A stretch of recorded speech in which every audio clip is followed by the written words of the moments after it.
Alam mo ba na ang tatay mo ang pinakasinungaling sa membro ng pamilya nyo? Alam mo kung bakit?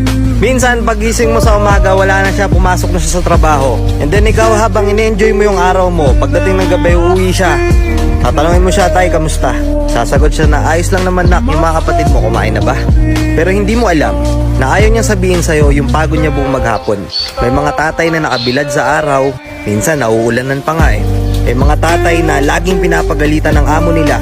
May mga tatay na kapag nabigyan sila ng pagkain ng amo nila or kaibigan nila, imbis na isusubo na lang nila, ilalagay pa nila dun sa lumang bag nila para ipasalubong sa mga anak nila. Nagtitiis sila sa gutom para maiuwi yung sahod nila ng buo.